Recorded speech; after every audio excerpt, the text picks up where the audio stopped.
The truth is, I can't make you light up. I can't light you up.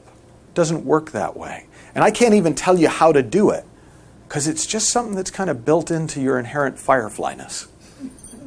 Right? They don't choose when to light up and when not to. It's just kind of built into the system. But if they don't know that that's there, if they think those few moments where they felt lit up were about something else, they're just not going to see the light. And their lives will not be illuminated in the same way. And their lives will not illuminate the world in the way that they could. And that's it. That's what we're doing. We're fireflies flying around, seeing all these other fireflies who think they're empowered black flies. It's like, it's like, oh wow, I mean this guy's amazing, even without a light, he can do all this stuff. He's got a light.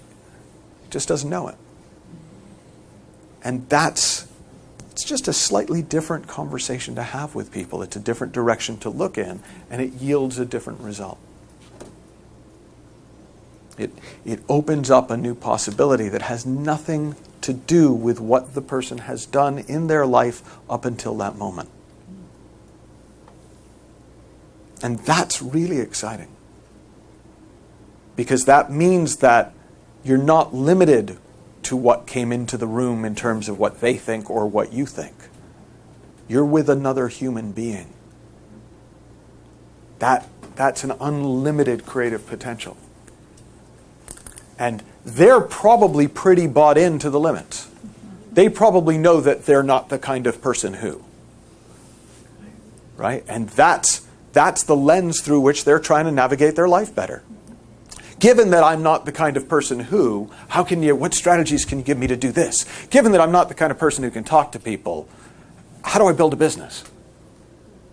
Right? Given that I'm not the kind of person who does well in one-on-one conversation, how am I going to get better at dating?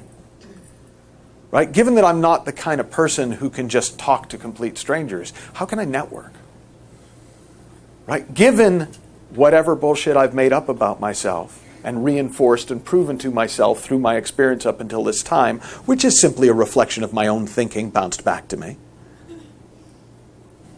what can I do? That's the empowerment model.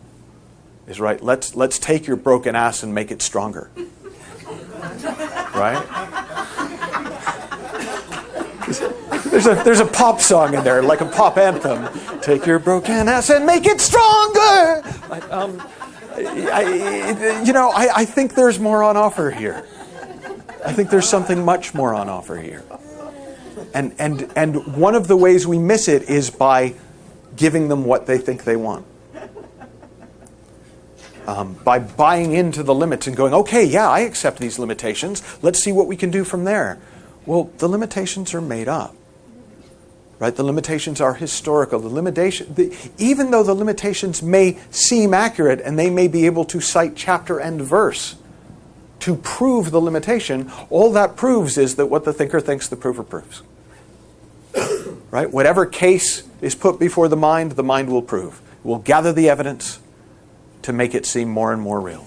It will bring that thinking to life. Right? That doesn't tell you anything about the world. It tells you everything about the mind and how it works. So evidence is not relevant in that sense. Their experience is not relevant. Because their experience is the experience of their thinking up until that point in time, filtered through all the filters that we have. And it's those made up givens, those made up I'm not the kind of person who's, that make it hard. Well, if you really weren't the kind of person who, it would be hard to network. If you really weren't the kind of person who, it would be hard to date. If you really weren't the kind of person who, it might be hard to build a business. Fortunately, you're not. You're the unlimited creative potential of the universe. Deal with it.